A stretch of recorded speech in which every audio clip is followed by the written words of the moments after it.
chapter 9, verses 1 through 13. However, we will not read all of those verses. Beginning in verse 1, and David said, "Is there yet any that is left of the house of Saul, that I may show him kindness for Jonathan's sake?" And there was of the house of Saul a servant whose name was Ziba. And when they had called him unto David, the king said unto him, "Art thou Ziba?" And he said, "Thy servant is he." And the king said, "Is there not yet any of the house of Saul, that I may show the kindness of God unto him?" And Ziba said unto the king, "Jonathan hath yet a son, which is lame on his feet." And the king said unto him, "Where is he?" And Ziba said unto the king, "Behold, he is in the house of Machir, the son of Ammiel, in Lodebar." Then King David sent and fetched him out of the house of Lodebar, the son of Ammiel, from Lodebar. Our subject for today: a crippled life and a compassionate king. Crippled life and a compassionate king. This text has for its background 1 Samuel chapter 31, verses 1 through 6, and 2 Samuel chapter 4, verse 4. These two chapters inform us of a battle between the Israelites and their enemies. In that battle, 3 of King Saul's sons were killed. Following that battle, King Saul killed himself, and then his armor-bearer killed himself. Saul's son Jonathan was killed in that battle also, and he left a 5-year-old son whose name was Mcmbcbmt. When that 5-year-old son's nurse heard that his grandfather had been killed and his father had been killed, she decided to flee with the child. She fell and he became crippled in both feet. This physical cripple also had a crippled life. Well, what is a crippled life? Crippled life is when one has been blocked from what might have been in the present and in the future. This lad might have been a captain in the army whenever he grew up, but he was blocked from that because a captain in the army could not be on crutches.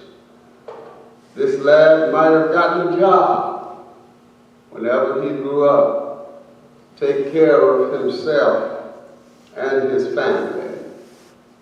But when he became crippled in his feet, that was blocked, and he had to depend on someone else to take care of him and his family. The lad might have become a king, but when he became crippled, that was blocked because a king needed strong muscles and strong bones. This crippled lad did not complain. He did not blame the nurse for falling with him.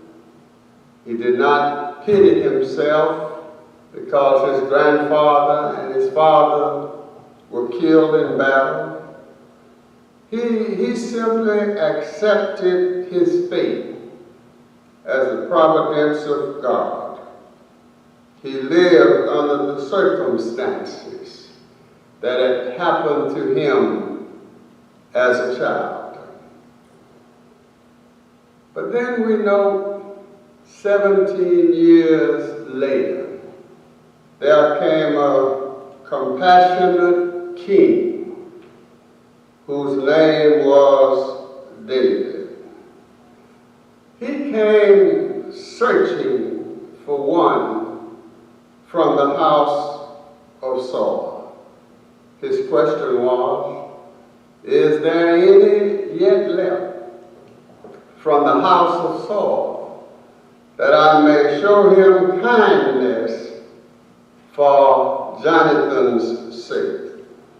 Well, the king was told that there was one that was living in an obscure village called Lodebar, and he was crippled in both feet. And it seemed like the servant that answered that question and described the young man might have been saying to the king, there is one, but he may not be the one you are looking for. He may not be the kind of person that you want to get involved with. He's crippled in both feet. The king had not asked him about the condition of the person. He had just asked, was there any left? And the servant felt the need to give him the condition of the person. But the king was not bothered by the condition of the person. The king was not bothered by the fact that the person was crippled in both feet. King seemed to have said, never mind the fact that he's crippled in both feet. Go get him and bring him to me. Yes, he was crippled, but he was still Jonathan's son. He lived in obscurity down in Lodebar, but he was still Jonathan's son. He counted himself as no more than a dead dog, but he was still Jonathan's son and Saul's grandson. So the king says, go down to Lodebar, fetch the person and bring him to me. And when they brought the cripple to the king did not correct his past. He remained crippled in both feet. But the king took control of his future. The king gave him his inheritance as Saul's grandson and Jonathan's son. The king so fixed it that the cripple could now own his own land. He gave him servants to work in the field. The cripple's family could now be taken care of from his own fields. His family could now eat at his own table. When the king called him, he took control of his future. He gave him a better future.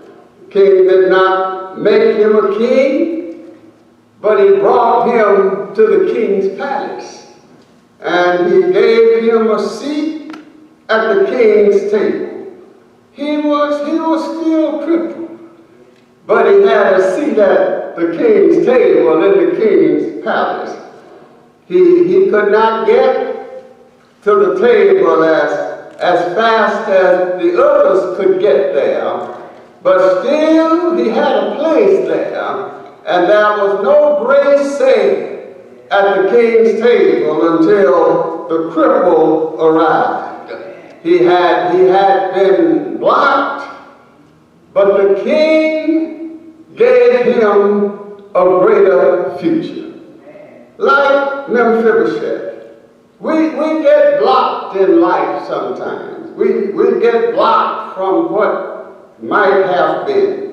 And sometimes we get blocked by our own doing. We get blocked by our own sins, our own mistakes, our poor judgment.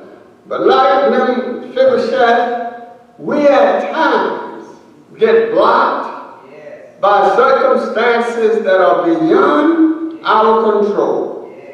We get blocked by accidents. We get blocked by sickness. We get blocked by death. We get blocked by job layoffs. We get blocked by unwanted divorces. We get blocked by many things that are not our control. And like Mephibosheth, we go on living under the circumstances. We live mournful sometimes. We live in obscurity. We live wounded and sad, depending on others to take care of us because we have been blocked from what might have been. But thank God Almighty, there is a King searching for us. God recognizes his image in us. He sees us as his creation, and he sent his son Jesus in search of us. We hear Jesus saying, yes, he sent me to heal the brokenhearted. We hear Jesus saying, he sent me to proclaim liberty to the captives. He did not come to correct our past, but he came, thank God, to take control of our future. We hear him saying, I've come to seek and to save that which is lost. We hear him saying, I've come, yes, that you may have life and have it more abundantly. We hear him saying, if any man thirst, let him come. We hear him saying, yes, come unto me, all ye that labor and are heavy laden, and I will give you rest. Yes, Jesus is searching for us. When we are dealing with what we have been blocked from, Jesus Christ came to give us a future. We hear him saying, behold, I stand at the door and knock. If any man will open, I will come in and sup with him, and he with me. We hear him saying that my Father sent me to preach deliverance to the captives. This king that came searching for Mephibosheth was on his way to the grave. But thank God Almighty, we have a different king. The king that is searching for us has already been to the grave. He's already died on the cross of Calvary. He's already laid down his life. He's already shed his blood. He's already been to the grave. He's already taken the sting from death and the victory from the grave. God raised him up on the third day morning. This king that is searching for us, that is taking control of our future, lives today. And because, yes, he lived, we can face tomorrow. We might have been blocked by something, but thank God for Jesus Christ, who came to take control, yes, of our future. God bless you, and God keep you, is our prayer.